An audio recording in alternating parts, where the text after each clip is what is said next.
Queridos hermanos, hoy estamos celebrando a Santo Tomás de Aquino, ¿sí? Al que muchos han dicho que es el más sabio de todos los sabios y el más sabio de todos los santos, ¿sí? El más santo, digamos, de todos los sabios y el más sabio de todos los santos, ¿sí? El doctor angélico. Se destacó justamente por la pureza de su fe, que siempre puso al servicio de la verdad, sobre todo de la verdad primera, es decir, Dios.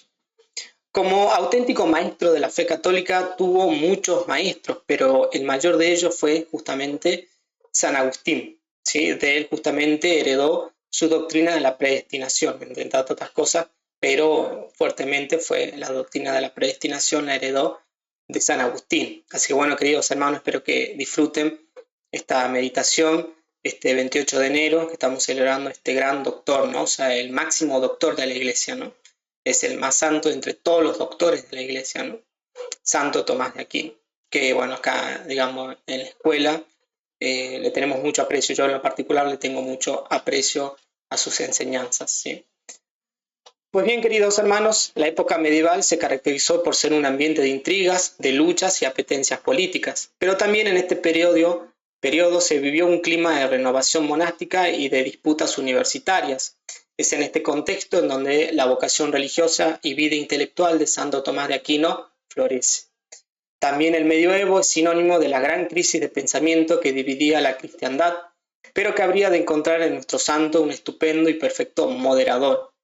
Sin embargo, como todo genio, su figura trasciende la temporalidad de las épocas, de ahí que su vida y pensamiento siempre mantenga la vigencia que supo tener en vida.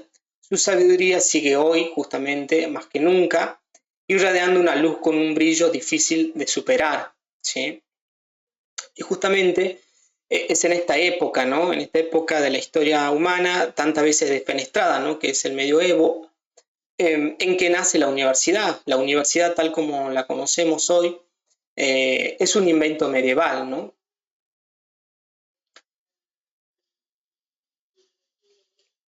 Según lo que captan los sentidos humanos, podemos describir a Santo Tomás de la siguiente manera. Poseía una naturaleza vigorosa, su cuerpo manifestaba cualidades atléticas y su alma rebosaba mucha energía. Alto, un peso moderado, dicen algunos, tez trigueña, porte distinguido y sensible espiritualmente. Manifestaba así toda la herencia lombarda que provenía de su línea paterna y normanda por la materna de los condes de Tiaté, ¿sí? Esto también es importante, digamos, porque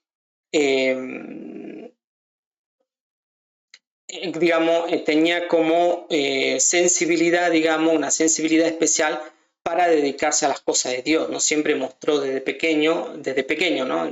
Antes de la juventud ya mostraba como una sensibilidad espiritual, digamos, para dedicarse especialmente a las cosas de Dios, ¿no? Eso lo mantuvo siempre en su vida, ¿no?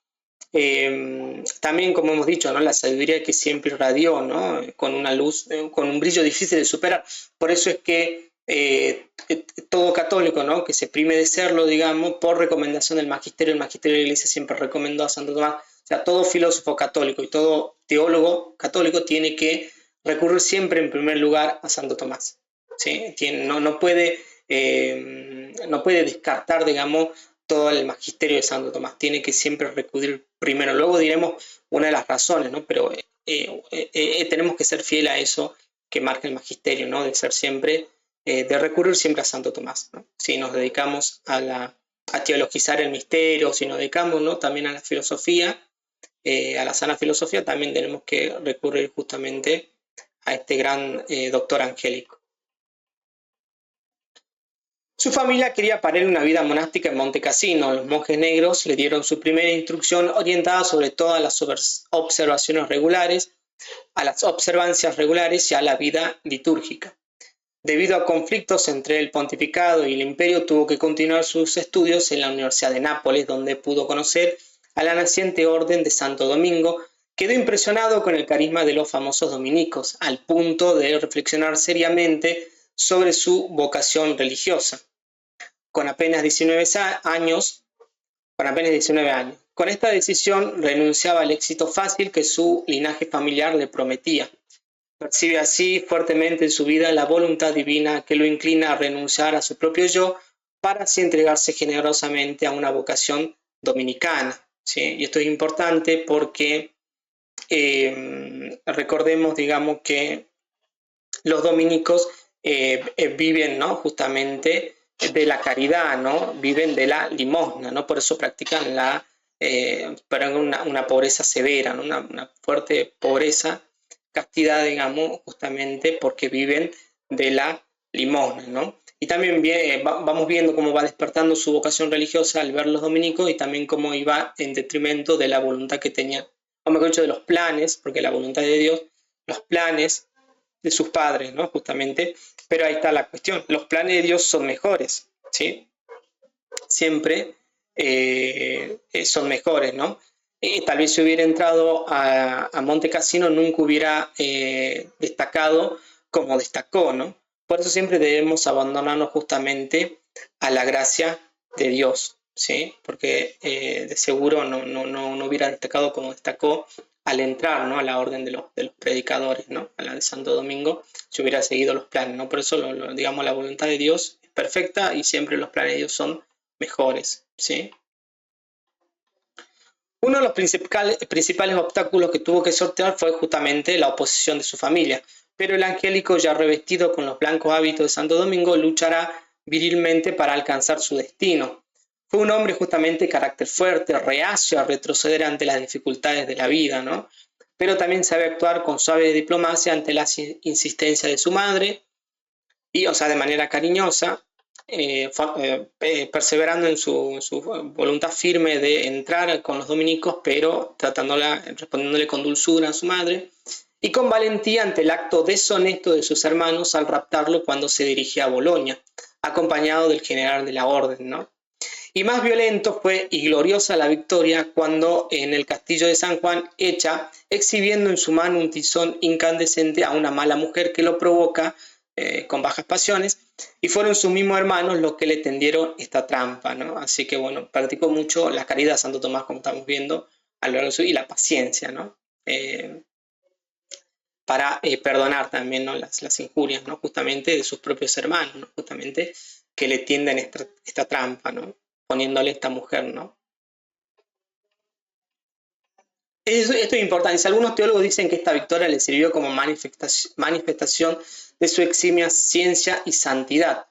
Su varonil afectividad había superado la prueba, encontrando un justo equilibrio entre los sentimientos y el amor que deben estar siempre sujetos a la razón y constantemente sanados por la gracia divina. ¿Sí? Y esto es muy importante porque primero está el amor de Dios, eso es lo que manifiesta ahí, ¿no? En palabras sencillas es que primero está el amor de Dios y luego, y sujeto justamente a la voluntad divina, está, digamos, el amor de las criaturas, ¿no? Entonces siempre eso nos enseña, ¿no? Siempre, cualquiera sea nuestra vocación en la vida, siempre está primero el amor de Dios, ¿no? Y luego, sujeto a esa voluntad que nos pide amar a Dios sobre todas las cosas, viene el amor a las criaturas. Esa es la prueba que superó, ¿no?, justamente nuestro santo, ¿no?, poniendo siempre en primer lugar a Dios. De gran ayuda fue para su vocación intelectual y religiosa las gracias especiales otorgadas por Dios, los consejos de los superiores de la orden y el magisterio de San Alberto Magno, del cual Tomás fue un aplicado discípulo. Podemos decir que en vida fue su más grande maestro, obviamente, San Alberto Magno, ¿no?, que como de alguna manera lo descubrió, ¿no? Cuando muchos se burlaban de él, él puso, digamos, todas lo bendició grandemente, ¿no?, diciendo que iba a alcanzar las grandes alturas de los grandes maestros de la iglesia, ¿no? Le dio una gran bendición cuando muchos se burlaban, ¿no? Fue San Alberto Magno. Y bueno, digamos así, perenne, digamos, eterno, fue San Agustín, pero en vida fue contemporáneo como su mayor maestro, San Alberto Magno, ¿no?, que lo apoyó siempre, digamos. Los designios de Dios pusieron sobre este joven dones extraordinarios como ser una inteligencia perspicaz y laboriosa infatigable. Desde luego, estas características que hacen a su personalidad alcanzarán en el momento adecuado y después de un largo proceso de formación proporciones épicas, ¿no? Nosotros tenemos que, Dios nos regala, ¿no?, los dones, ¿no?, pero nosotros también tenemos que poner de nuestra parte, ¿no? Tenemos que hacer fructificar, digamos, esos dones que hemos recibido por la gracia de Dios, ¿no?, para que alcance realmente las grandes alturas espiritual, y ahí es donde muchos fallan, ¿no?, justamente. Pero bueno, Santo Tomás justamente por eso es santo, ¿no? Y por eso es que hoy estamos hablando de él, ¿no? Justamente para imitar su testimonio, ¿no? Justamente. Con tan solo 19 años se adentró a experimentar el carisma de la orden dominicana y fue Tomás su más fiel seguidor, ¿no? Justamente el lema de la orden siempre fue contemplar y transmitir el fruto de la contemplación. Dirá Santo Tomás luego que esa es la vida perfecta, ¿no? El contemplar y luego transmitirlo, o sea, luego enseñar lo que ha sido contemplado, lo que ha sido amado en la contemplación, o sea, el misterio de Dios, finalmente transmitirlo a otros, ¿no? Ese, digamos, siempre lo ejercitó y lo fue purificando a lo largo de su vida, este lema en el cual él quedó prácticamente enamorado de este carisma de la orden de los dominicanos, ¿no? Justamente contemplar y transmitir el fruto de la contemplación, ¿no? Su noviciado lo realizó en diferentes ciudades, Roma, Bolonia, Nápoles y Rocaseca, y en todas ellas supo llevar una vida entregada al estudio y la oración. Después fue enviado a París, que por aquellos tiempos estaba envuelta en un ambiente polémico universitaria. Su camino formativo continuó en Colonia y que durante 4 años estuvo junto a su mayor maestro, San Alberto Magno. Como he dicho en vida, fue San Alberto Magno. Desde este momento y hasta el final de su vida, su formación siempre consistió en beber de las Sagradas Escrituras, los padres de la Iglesia, el pensamiento aristotélico y la sentencia de los maestros autorizados en teología, ¿no? Como era de esperar, su fama de prestigio y erudición no dejó de crecer y al poco tiempo ya se encontraba dando cátedra universitaria. Esto es muy importante, digamos, porque, digamos, toda persona que se exprime de ser teólogo católico tiene que, en este orden, seguir, ¿no? Obviamente, la Sagrada Escritura, la tradición, los padres de la Iglesia, bueno, para nosotros ya en nuestra época los doctores de la Iglesia, el pensamiento, el sano pensamiento filosófico y la sentencia justamente de los maestros autorizados o las enseñanzas de los maestros autorizados en teología, ¿no? Que hayan dado testimonio, por lo menos, de mantenerse fiel a la doctrina, ¿no? Justamente a la doctrina ortodoxa, ¿no?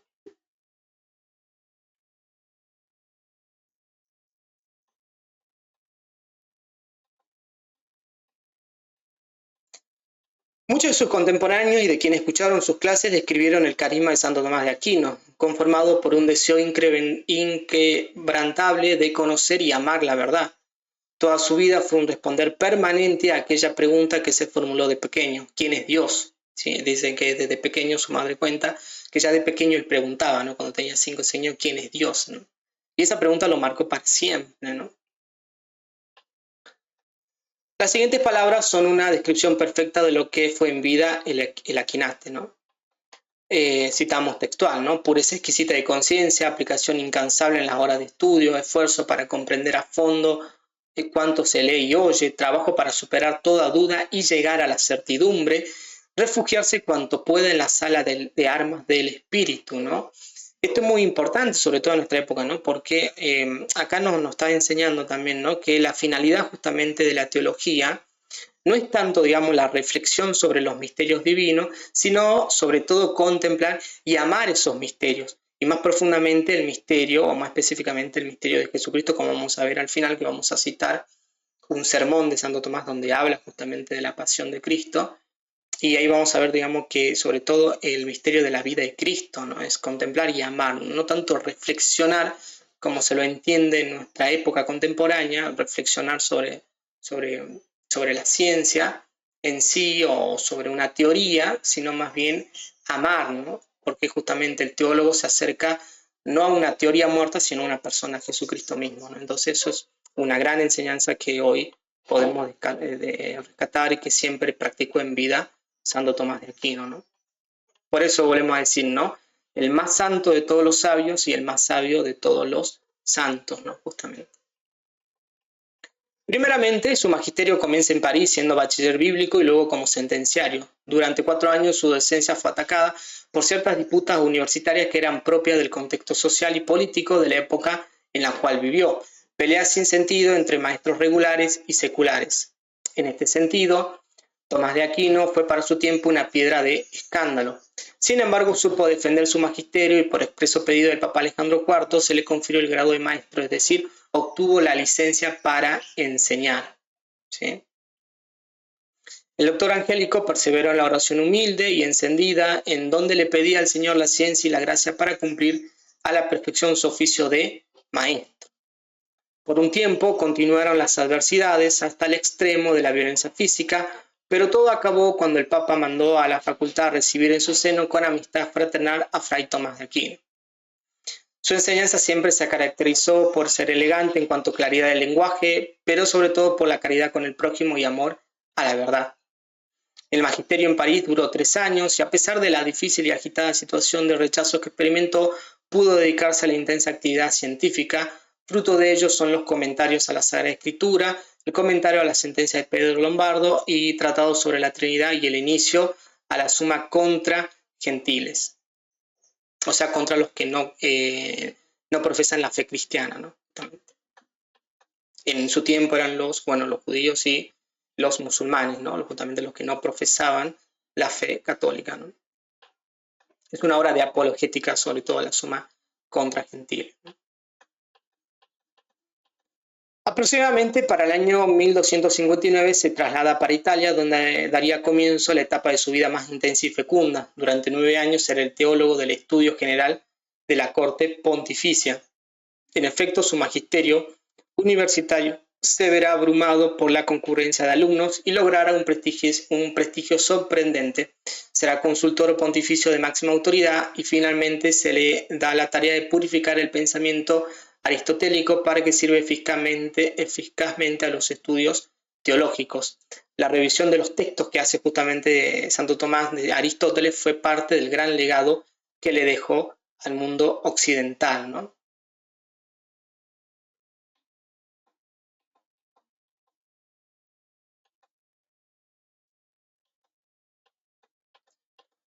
Su servicio a la corte pontificia peregrante hará que en su vida se trace un camino marcado por una producción escrita que trascenderá el tiempo. En consecuencia, en Anagni y en Orvieto, escribirá su comentario a San Pablo, terminará la Suma contra los Gentiles y empezará su recopilación de comentarios patrísticos a los 4 evangelios, lo que se conoce como la Catena Áurea o la Cadena de Oro, ¿sí? Que luego justamente terminará en Santa Sabina de Roma, mismo lugar donde dará inicio a su obra cumbre, la Suma Teológica, y que finalmente la concluye en París. Esto es importante porque la Suma Teológica es una obra muy grande, pero en pocas palabras lo que podemos decir es que es en verdad un tratado, digamos, que compendia justamente todas las enseñanzas teológicas hasta el siglo en que vivió, o sea, Santo Tomás hasta el siglo XIII, ¿no? Entonces, si uno quiere también, es mucho más que esto, ¿no? Pero si uno quiere hacerse, digamos, una idea general, ¿no? De la historia de la teología hasta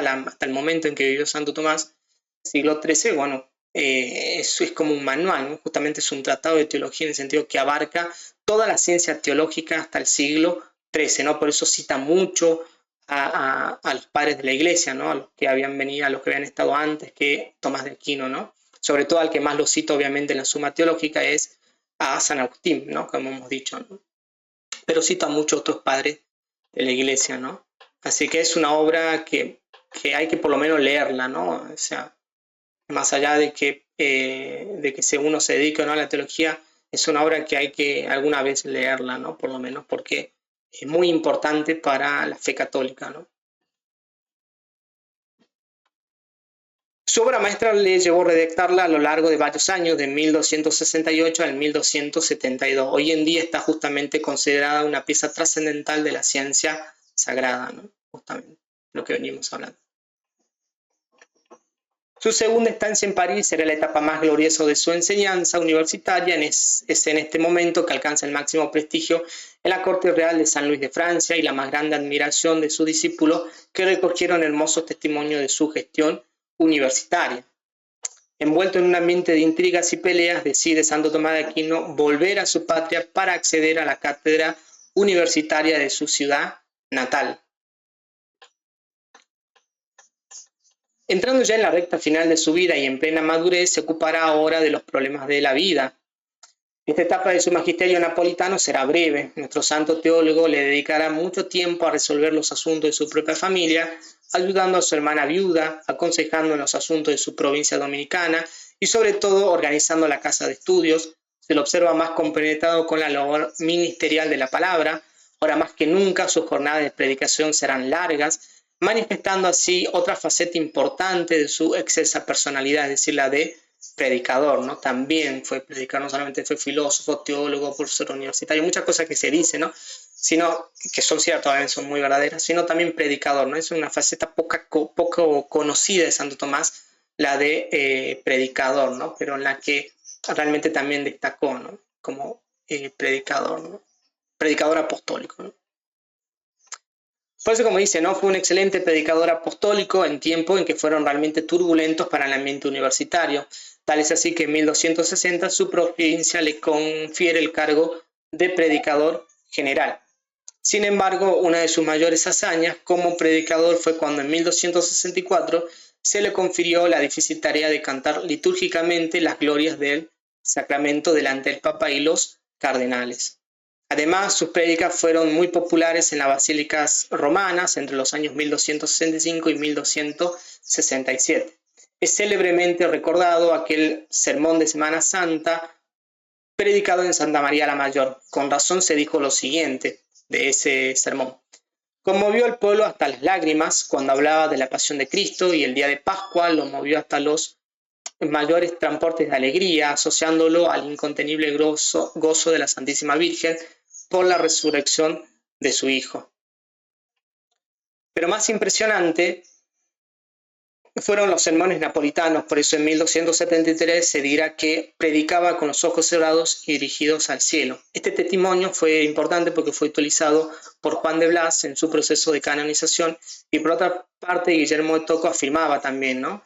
La muchedumbre se agolpaba ya en este último tiempo de su vida, para escucharle, oyéndolo con tanta atención y reverencia como si hablase el mismo Dios, ¿no? O sea, un ejemplo un testimonio muy elocuente de lo que fue Santo Tomás en vida, ¿no? Por eso es que no es cualquier santo ni un doctor más de la iglesia con todo lo que hizo, sino que es el máximo doctor de la iglesia, ¿no? Justamente. Ocupa un lugar preeminente en la vida de la iglesia Santo Tomás de Aquino, ¿no? Y eso es lo que hemos tratado por lo menos de reflejar, de manifestar a lo largo de esta meditación, ¿no? Que esperemos con la gracia de Dios se haya cumplido.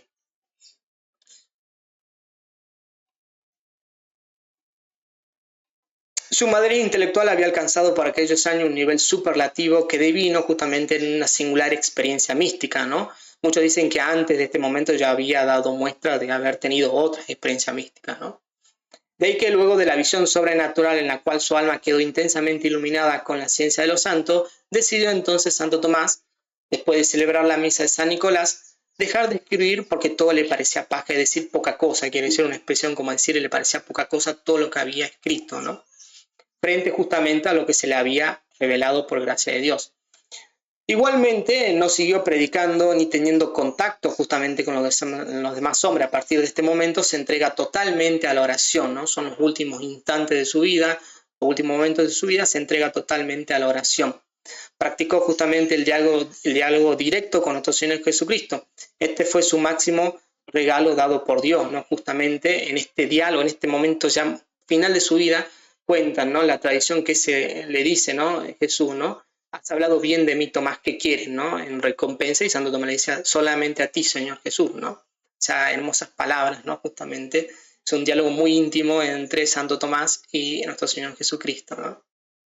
Solo a ti, Señor Jesús, ¿no? O sea, ¿qué quieres de premio? Le dice Jesús, ¿no? En este momento que vemos marcados los diálogos que él tenía, ¿no?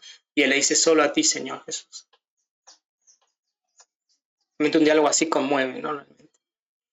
No existió nunca en la vida justamente de nuestro santo oposición entre oración y estudio, o entre la acción y la contemplación. Eso es muy importante, ¿no? Porque muchas veces hoy como que se quiere separar, ¿no? Por un lado, digamos, la ciencia teológica, y por otro, es muy propio de nuestra época esto, ¿no? Y por otro, la vida espiritual, ¿no? Y no, Santo Tomás dice que van de la mano, ¿no? El verdadero teólogo es el que practica humildemente la oración, ¿no?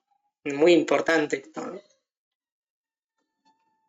Y ahí vemos, ¿no? Justamente, ¿no? Ahí vemos este ícono, esta obra de arte en pura contemplación, ¿no? Santo Tomás en pura contemplación, mirándolo, contemplando justamente en la cruz a nuestro Señor Jesucristo, y de ahí sacaba toda la sabiduría, ¿no? Entonces la sabiduría está solamente en contemplar a Dios, ¿no? El verdadero teólogo, digamos, es el que es sabio. ¿Por qué? Porque ha contemplado a Cristo en la cruz, ¿no? Tal como nos muestra esta obra de arte, ¿no?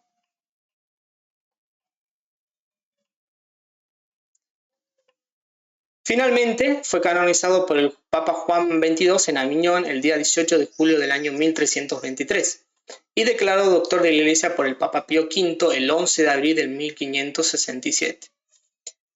Justamente esto es importante, ¿no? Las dimensiones que nos hablan de su santidad, vocación, formación, de magisterio, producción científica, predicación apostólica, también nos dicen mucho de su humanidad, ¿no? Justamente, ¿no? Santo Tomás fue profundamente santo, pero también fue profundamente humano, ¿no? Tal como podemos percibir en la siguiente prédica que nos habla de la imitación de Cristo, ¿no? Justamente.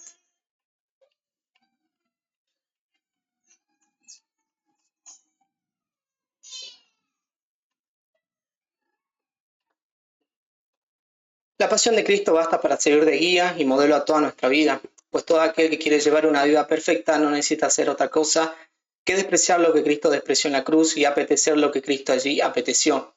En la cruz hallamos el ejemplo de todas las virtudes. Si buscas un ejemplo de amor, nadie tiene más amor que el que da la vida por sus amigos. Juan 15, 13. Esto es lo que hizo Cristo en la cruz, y por esto, si Él entregó su vida por nosotros, no debemos considerar gravoso cualquier mal que tengamos que sufrir por Él. Si buscas un ejemplo de paciencia, encontrarás el mejor de ellos en la cruz. Dos cosas son las que nos dan la medida de la paciencia: sufrir pacientemente grandes males o sufrir sin rehuir los males que podrían evitarse. Ahora bien, Cristo en la cruz sufrió grandes males y los soportó pacientemente, ya que en su pasión no proferiría amenazas como cordero llevado al matadero, enmudecía y no abría la boca. Hechos capítulo 8, versículo 32. Grande fue la paciencia de Cristo en la cruz. Corramos en la carrera que nos toca, sin retirarnos, fijo en los ojos en el que inició despreciando la ignominia. Corramos en la carrera que nos toca sin retirarnos, fijo los ojos en el que inició y completa nuestra fe. Jesús, que renunciando al gozo inmediato soportó la cruz despreciando la ignominia. Hebreos capítulo 12, versículo 2. Si buscas un ejemplo de humildad, mira al crucificado. El que era Dios quiso ser juzgado bajo el poder de Poncio Pilato y morir. Si buscas un ejemplo de obediencia, imita a aquel que se hizo obediente al Padre hasta la muerte. Si por la desobediencia de uno, es decir, de Adán, todos se convirtieron en pecadores, así por la obediencia de uno todos se convertirán en justos. Romanos 5:19. Si buscas un ejemplo de desprecio de las cosas terrenas, imita a aquel que es Rey de reyes, Señor y Señor de los señores, en quien están encerrados todos los tesoros del saber y el conocer. Colosenses 2:3. Desnudo en la cruz, burlado, escupido, flagelado, coronado de espinas, a quien finalmente dieron a beber hiel y vinagre.